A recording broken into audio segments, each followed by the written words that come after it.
Hi, it's Rich, heading off to help somebody else. Possibly this is a topic that is something people struggle with. And that is, how do you make being a Christian simple? How do you make it easy? What's the magic trick or whatever it is you're looking for that makes it simple? Well, it's not an intellectual exercise. It's not a scholastic education or challenge or test. Because if it was an intellectual exercise, then Saul would never have to have had the Damascus Road experience with Jesus intervening and removing the scales from his eyes and changing his heart. Because it's not about an intellectual knowledge. It's not about a brain change. I mean, because your mind is the battlefield. Satan will give you thoughts. He'll give you things that will mislead you and deceive you. And then you also have your flesh, which will challenge you and cause you to be reactive and emotional and angry and hurtful. So many things. It's the heart that has to change. And we can't change our heart.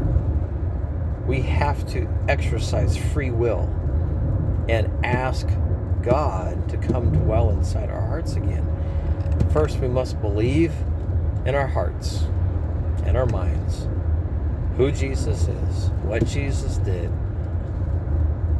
and confess with our mouth that Jesus is Lord. Instructions right there in the Bible.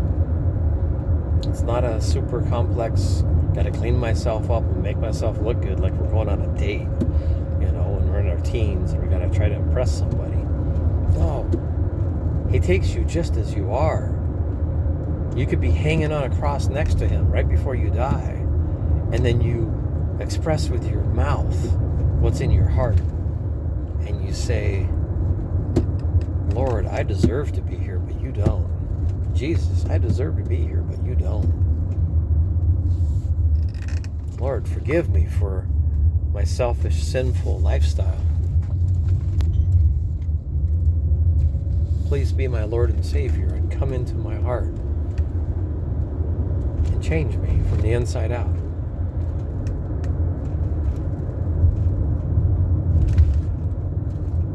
I laid down my life like you laid down yours for us. And it will not be my life that I live, but it'll be you living through me as your servant, as your disciple. That's the start. And that birth that takes place in you, that spiritual birth that restores you to the image of God, that the death that occurred in the Garden of Eden with Adam and Eve removed, that was the death. God's Spirit could no longer dwell inside of mankind because of sin, because God is holy. That's what took place. That's the death that took place. Jesus came and paid the price, so God did not have to have a physical veil between the Holy of Holies and all mankind. It was rent from top to bottom. The new veil, the new barrier between God's holiness and the world's sinfulness is the blood of Christ.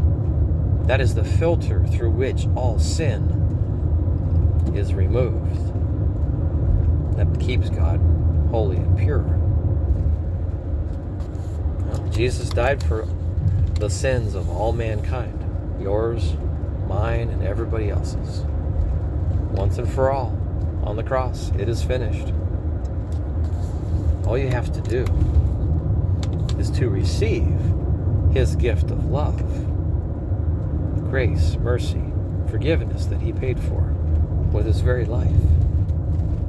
And there you go. That's the start of your journey.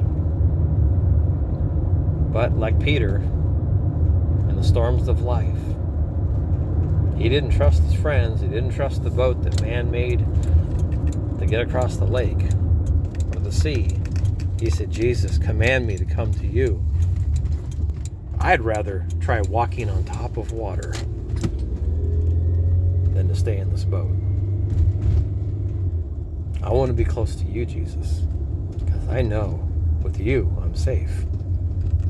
Although there's other verses that said that Jesus was right there in the boat with them, and he was asleep, and they were terrified.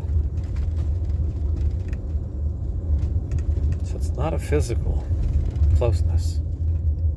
It's a spiritual closeness. Trust God with all your heart. Lean not on your own understanding, but in all your ways acknowledge Him. God, you gave me this person to be my spouse. You said it was for a covenant for life, till death do us part. We look for a covenantal death to have an easy way out. And God might be saying, no, that's not okay. That's not what I meant. I only allowed that for the hardness of your heart. But really, it's for life. So you want some magic information? You already have everything you need. What keeps Jesus from being close to you is your flesh. Your flesh gets in the way. Once your flesh dies, once your flesh no longer leads and guides and controls the way you live your life, the new kingdom, the new ruler, can come into your heart and dwell inside of your vessel and lead you if you're obedient. Keep your eyes on Him, no matter what Satan tries to throw in front of your eyes to deceive you, distract you, to turn your eyes away from Jesus. I've lived the wrong way for decades of my life. I've lost years that I'll never get back. I've hurt people that I love deeply. I've thought about how I've lost their love. I still have what I had from before things fell apart. Still stored inside of my heart. But there's no new love flowing between us, at least from them to me. I hope and pray that nobody has to go through what I've gone through. I hope and pray that everybody will see clearly